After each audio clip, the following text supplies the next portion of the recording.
eu sou Letícia Sá, gerente cultural da Casa de Metal Espaço Cultural, e hoje nós vamos entrevistar o artista Walter Nu, escultor e criador da obra A Baobá 21.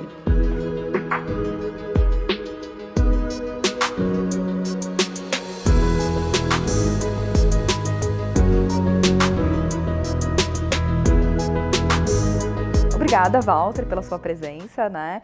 Gostaria que, para começar, a gente começasse a falar um pouco mais sobre a sua trajetória enquanto artista. Quem é o Walter enquanto artista? Nossa, sou uma bagunça, né? Mas eu começo meu trabalho como artista escrevendo, né? Minha ideia inicial ali pelos 13 anos era, vou escrever. Queria muito escrever. E aí eu fiz a primeira oficina de literatura na Três Rios com a Renata Palottini, e depois eu emendei uma outra com Paulo Leminski, né, cara? Tive a honra de... E aí eu comecei a escrevi, adorava, escrevi peça de teatro, amador, tudo isso antes dos 16, né? E com 17 eu fui para a Fundação das Artes, né, lá de São Caetano, que tinha o Artes Visuais, mas eu não queria, entrei meio que assim, preciso saber mais de arte, e também porque tinha umas meninas do meu grupo de teatro, tinha uma cara apaixonado, e que ela entrou na fundação fazer teatro. E eu falei, tem que estar perto, né? E eu falei, não tenho coragem de ir lá fazer teatro, né? Sempre muito exibido, mas não tinha. Então fui fazer artes visuais. E ali eu comecei a me apaixonar. Eu sempre desenhei, né? A minha família é uma família simples, mas assim, a arte sempre foi um estímulo muito grande, né? Então eu era o tempo todo estimulado para desenhar, para ler, com música. Enfim, os estímulos artísticos, eles existiam. Mas eu tinha certeza que eu iria escrever, que esse era... E aí ali já desvirtuou, eu começo a pensar em fazer esculturas, né, no curso. E eu lembro que falei para um professor, eu vou ser escultor, e ele falou, você não tem dinheiro para ser escultor, escultura é uma coisa muito cara, porque tem que ter bronze, tem que ter forno, tem que ter... E eu falei, imagina, né? E acho que automaticamente já tinha, a gente estava assim ali no comecinho dos 90, né, aquela retomada de relações com o exterior e tudo no pós-ditadura, e eu comecei a ler muito sobre o Greenpeace, sobre os reaproveitamentos de materiais, e foi meio que uma coisa que aconteceu conjunta, o reaproveitamento de material e essa fala desse professor que dizia escultura é caro. Que é uma visão conservadora da escultura, que a escultura só pode ser a escultura de metal fundido, né? É a escultura que é monumental, que a gente encontra tipo, nos monumentos nas ruas. E a gente esquece que as esculturas, elas são, na verdade, a tridimensionalidade das somas de materiais também, né? Que é o que essa obra, né, acaba indo de encontro. Sim, e eu acho que eu começo a ler muito sobre questões ambientais, inicialmente sobre os 3 R's, né? Reaproveitamento, reciclagem e redução, que depois geraram 5 R's. E eu começo a pensar, poxa, mas isso lá, 30 anos atrás, já começava esse alerta, né? De tipo, não teremos matéria-prima para tirar mais do planeta. E tem um período que eu começo a levar isso tão a sério, e que aí tem, né, fazendo um pulo aí da fundação foi muito rápido, porque quando eu termino as coisas ali, eu já começo a fazer trabalhos, escultura aqui, uma coisa ali, vou fazer a escultura do Centro de Trânsito de São Bernardo, aí que eles falam, cria uns anjos, e eu estava com os anjos do Wim Wenders na cabeça. E aí eu fiz aqueles anjos enormes, tudo com pet, mas as pets amassadas pareciam bronze. E aí começou, acho que a partir daí eu começo a ver o reaproveitamento de material como a minha matéria-prima, que a gente não podia mais tirar nada. E pensar também que, vem cá, o cara não vai lá e tira pedra, ele não fica esperando que a árvore caia para ele poder tirar o tronco e fazer um entalhe. Então, com o processo do reaproveitamento é a mesma coisa, você precisa esperar que aquilo apareça como matéria em algum lugar de resíduo, algum ferro velho, algum lugar de descarte para você poder usar. E aí, né, comecei a entender com os catadores como isso funcionava também, porque eu não entendia, né? Eu me lembro que 2012 eu fiz uma Expo Catadores e era para uma empresa de computação, então tinha muitas chapas de circuito de computador e que eles ficaram dentro do Center Norte. Num dia que eu ia montar, chegou a matéria, e no outro dia, quando eu cheguei, não tinha mais nenhuma chapa. Aí eu falei, gente, cadê as chapas? Aí os catadores falaram, olha, a gente vai devolver para você, mas a gente só vai tirar o ouro que tem aqui. Eu não sabia que existia ouro naquelas chapas. E aí, nessa minha relação com os catadores, eu comecei a entender que eu tinha que, primeiro, esperar que eles recolhessem o material deles para eu depois pegar o meu. Isso eu sempre faço. Então, aqui mesmo, quando as poucas... Aqui a gente usou quase tudo para a obra, né? O Centro Cultural, na reforma, o material já estava. Mas, em alguns momentos, eu ia para os lugares, aí tinha algum catador na frente, eu falava, não, eu não posso pegar esse material, cobre mesmo, que era uma coisa que eu queria, não posso pegar porque eu vou usar para uma escultura e ele vai usar para comer, para se alimentar. E mesmo essa questão do ouro, né, que a gente não se dá conta de que está presente no nosso cotidiano, porque a gente sempre acha que é algo muito glamorizado, muito elitizado, mas não, está presente em vários circuitos de tecnologias e aplicativos do nosso dia a dia, né? E os outros metais também estão. E a gente normaliza e esquece. A gente acha que eles são mágicos. Eles surgiram aqui na nossa frente e não teve todo um processo de indústria de base, todo um processo tipo mesmo ou artesanal ou industrial para que a gente tivesse acesso a isso. Eu fui aprendendo é engraçado, eu vou aprender isso com os catadores, né? Que eles começam a me explicar, olha, eu achava assim, eu lia assim, por exemplo, Brasil é campeão de reciclagem de alumínio. E eu pensava que essa reciclagem se dava só por conta das latinhas. E aí os catadores iam falando, chega um momento que eles falavam assim, não, a gente já nem pega mais as latinhas, porque as latinhas já estão propostas como algo que você recicla, assim como a PET. A PET já tem um monte de utilidade.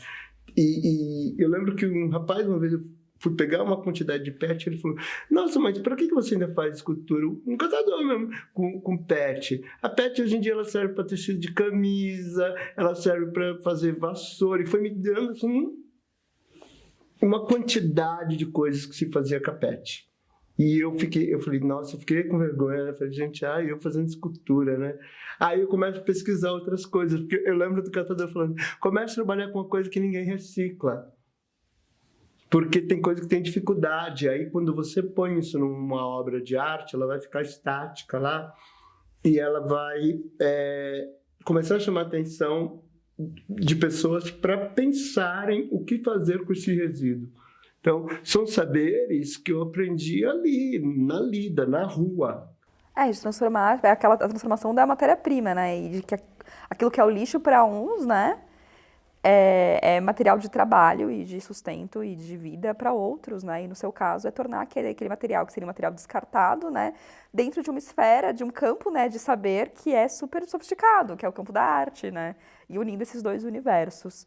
E em relação a Baobá, por exemplo, quando veio o seu insight para construir essa obra para este espaço, né? Eu sei que a gente tem uma vegetação bem rica, uma vegetação bem bonita, a gente tem uma fachada grande, a gente queria, sim, uma escultura que tivesse um destaque, né? Mas que a gente queria que ela tivesse toda essa interação, né, com esses conceitos de sustentabilidade, de tecnologia, de reuso também, né? Porque a gente combinar com as nossas missões, né, dentro da Casa de Metal. A ideia da Baobá, né, inicialmente, quando me contactaram, ela não era ainda o Baobá, né? A Baobá, ela vem... A gente teve um contato inicial e eu achei que, enfim, que é comum, né, na área, né? Você faz os contatos e aí depois muita coisa se perde. E quando, olha, vai acontecer, aí eu estava com a ideia de uma outra coisa, mas tinha Baobá ali, e aí eu apresento a Baobá, acho que foi rolou uma interação, né, com o projeto ser aqui, porque eu começo a pensar primeiro na ideia do que a gente está vivendo no século XXI, que é um século feminino, né? Acho que a ideia de pensar na mulher, né, como o centro no século XXI está dada já, né? E aí eu pensava na Baobá, isso foi uma coisa que me incomodava, que eu vi o povo falando assim, da árvore, sempre no masculino, né? Pô, mas a árvore é feminina, e ela é feminina em tudo, porque ela que gera, né? Ela que dá fruto. E eu estava pesquisando a Baobá, que é uma árvore que ela representa, ela é a árvore ancestral, a árvore da vida, né? Em várias culturas, principalmente nas culturas de matrizes africanas. E quando surgiu a ideia de fazer aqui, surgiu a ideia de, tipo, o ferro, né, o metal, ele também é algo que sai do solo, que sai do minério, né, e que praticamente também é algo que provê... Eu fazendo a minha análise, eu falava, cara, isso praticamente é algo que provê a vida da gente, né? Eu não consigo imaginar a minha vida sem o metal, quer dizer, eu acho que nem a minha, nem a do século XXI e nem a das pessoas. Então, eu achava que tinha que ter essa brincadeira entre natureza, a ideia ancestral da baobá e o metal. E porque a gente tinha uma quantidade de metais a serem reaproveitados. E em última instância, a ideia de que a gente teve um discurso ambiental há muito tempo do que era da natureza e do que não era da natureza. E isso é uma bobeira hoje, porque para mim tudo é da natureza. Porque tudo vem do solo. Tudo vai ser reaproveitado pelo solo. O que a gente começa a fazer agora é não extrair mais e reaproveitar ao máximo. Mas a baobá aqui, ela casava, porque tinha um espaço físico lá fora, que tinha uma vegetação, e eu olhava para aquela árvore que já está ali e pensava, ela vai ser o fundo da baobá, e vai parecer um momento que você não vai saber se a árvore vem dali, e é como se aquela vegetação toda entrasse dentro do meio dos metais ali. Sim. Né? E aí está dando super certo, né? Eu acabei estendendo o tempo da montagem da escultura, que a priori a gente tinha 1 mês e meio, a gente está indo para o 3º mês, mas foi muito legal fazer isso, até engraçado, né? O pessoal lá da produção que trabalha comigo fica assim, já era para ter, a gente tem outro trabalho, eu ficava, não, porque acabou sendo tão sutil fazer esse trabalho aqui, né? Porque você tem ali... É como se as coisas fossem nascendo tudo junto, né? Na hora que a gente pôs as vigas, que o tronco não era aquele, o tronco era algo que teria que entrar dentro do solo, e aí não tinha esse espaço. E aí quando o Guilherme, meu assistente, fala, olha, Walter, a gente não tem isso para poder enfiar o tronco lá dentro. Eu venho aqui, tinha as vigas. Eu falei, cara, essas vigas são muito mais legais. E as vigas que foram usadas na estrutura da reforma do prédio. E aí, a partir disso... É como se a árvore ela conversasse com esse prédio inteiro, porque tudo que está nela é do prédio. Sim, dentro do seu processo, né, teve um processo criativo, né, de concepção, né, do que seria a baobá e toda essa transformação, né, ao longo da mão de obra, né, quando você vai construindo e você vai modificando e você vai pensando e você vai tendo uma relação de simbiose mesmo junto com o espaço, não com o espaço natural, né, que são a vegetação que a gente já tem aqui, e com a casa, né? Que a casa ela é construída na década de 80, né? Ela é bem modernista, né? Modernismo oitentista. E a sua obra, né? A Baobá, ela fica falando com o público, né? Sobre esses dois aspectos, né? Do que é natural, do que não é natural, do que é construído pelo homem, do que é... quando eu olho para ela, eu vejo muito um processo como se ela estivesse crescendo, como se estivesse viva sempre. Mesmo sendo de metal. Então... Sim, mas essa é a ideia, porque assim, a gente também tem essa ideia do metal e do plástico, de que aquilo é uma coisa que não está vivo, né? Que não, e eu não sei, eu estou falando do meu lugar como artista, né? Eu olho para o material, gente, é super engraçado. Eu converso com material igual do jeito que eu converso com planta, né? Eu converso mais com material do que converso com planta. Eu fico assim, olha isso, nossa, eu vou virar você, eu vou entortar. E aquilo ali vai ter uma vida assim, porque ele vai sofrer ações do tempo, ele se molda, né? É muito interessante quando vai fazer 20 dias, né, a vegetação. Aí agora a vegetação já está se moldando no metal. E aí os desenhos que tinham no croquis original, ele começa a surgir, porque aí a gente plantou, aí veio a ideia da coquedama, né, de pôr a vegetação toda em coquedama para ela ficar aérea, e com plantas que se moldassem, né, no metal, e à medida que elas vão se moldando, você vai vendo o desenho, que era a ideia original, ter um mapa mundi ali, né, como se o mundo o metal, ele faz parte do mundo, o metal está na vida das pessoas, o metal é o mundo, né?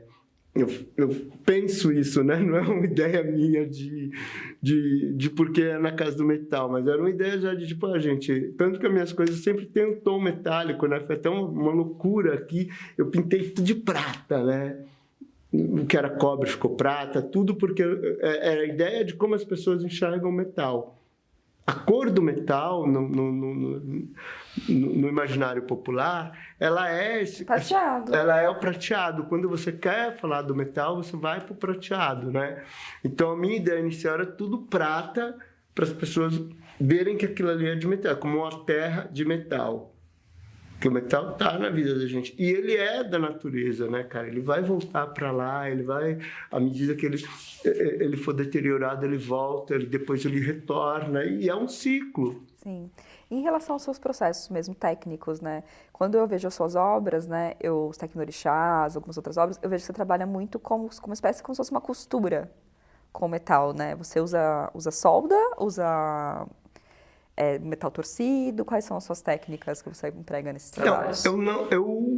Raramente, aqui a gente usa o solda só na base, né? Porque é uma obra fixa e que não teria solda, né? Ela seria dessa forma, assim como é o Aras Pro Nortes, que a gente fez, que está lá em Portugal, no Sameiro, que seria concretado a partir de uma viga mestre, e aí a gente vem com a costura mesmo, né? Sem solda e sem parafuso.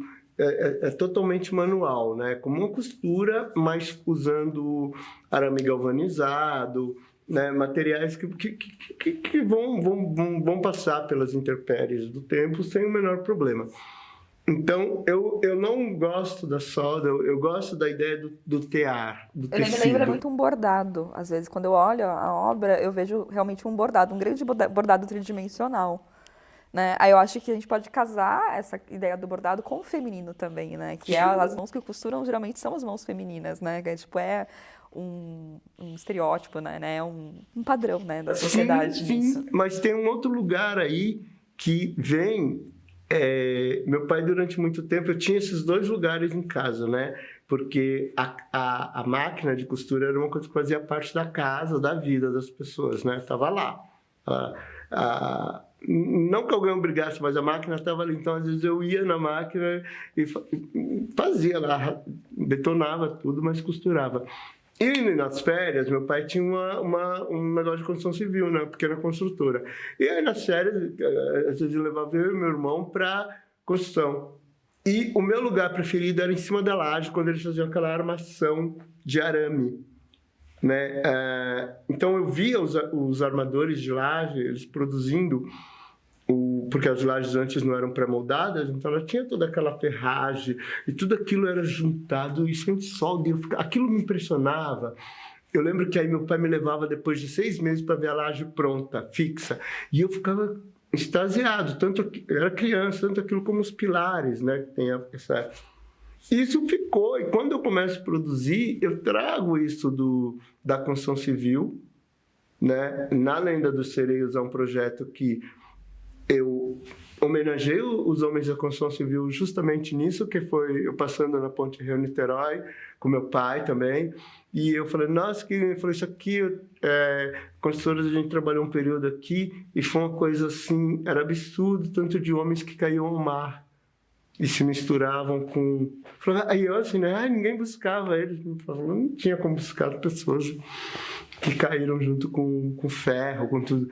E aí eu pensava, né? Quando eu vou fazer a Lenda dos Sereios, falando desses homens que se lançaram ao mar e viraram sereios com os restos de construção civil. E aqui também, na Baobá, a gente teve esse processo. Os ferros que juntam o globo em cima, eles são todos ferros torcidos, reaproveitados e trabalhados manualmente, né? Eu até, durante o primeiro mês, eu ficava assim, eu vou ter que chamar o soldador de novo, eu não quero. E aí foi sendo muito legal, porque não precisou. E foi muito legal fazer aqui, né? Que não tinha pressão de alguém falando, vai, corre com isso. E, então eu falei, gente, que delícia, né? Você vai ficando... Foi ao contrário, eu tive pressão da minha equipe falando, a gente tem mais coisa para fazer, sai daí, né? Falava, não, tô indo pra casa de metal. Aí o povo já... O que você tá fazendo na casa de metal de novo? Não, é sempre assim.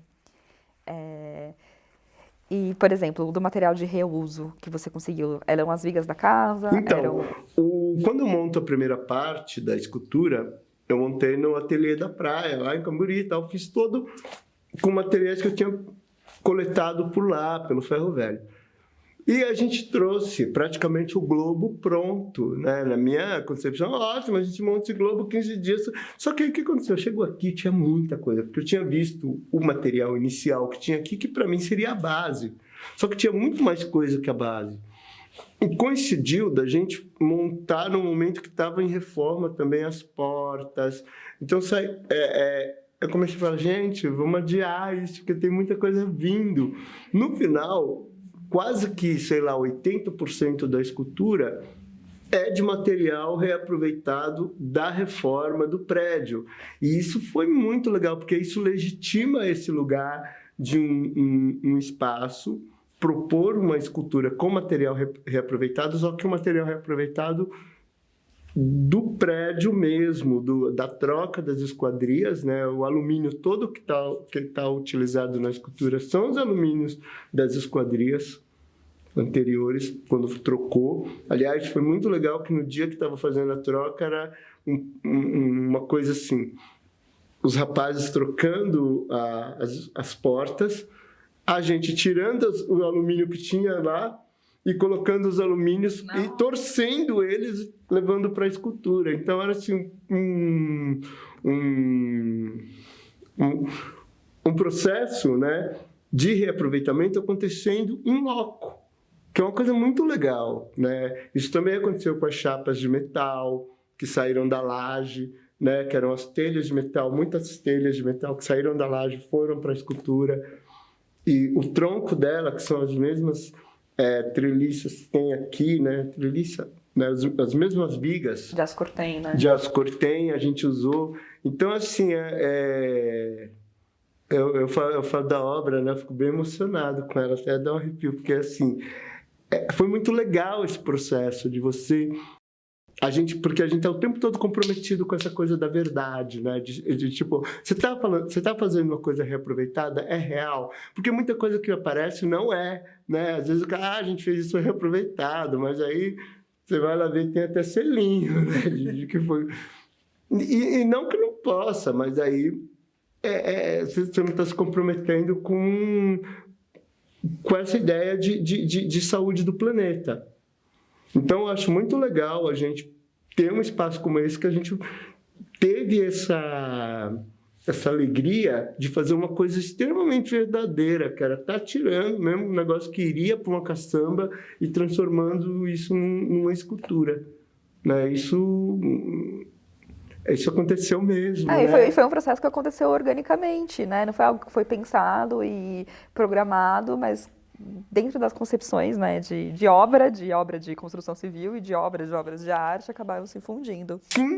Sim, isso que eu falo, foi a grande alegria, porque na minha cabeça, eu chego com uma coisa moldada, e essa coisa moldada eu ia trocando. Ai, não, mas olha, eles têm esse ferro aqui.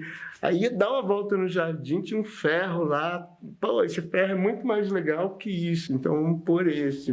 Eu acho que isso também deu uma vivacidade para sua obra, né? A gente vê que é um organismo, e tá ali, e tá crescendo, e é presente e continua, né? E é muito legal porque a gente tinha muito esse conceito. Eu lembro quando começo a trabalhar, 30 anos atrás, tinha isso, né?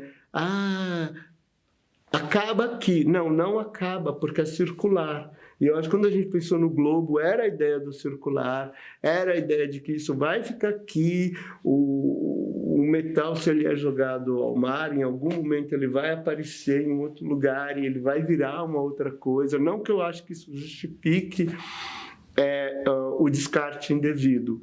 Ao contrário, eu acho que quanto mais a gente partir para esse lugar, que a gente está partindo aqui, menos a gente vai ter descarte indevido.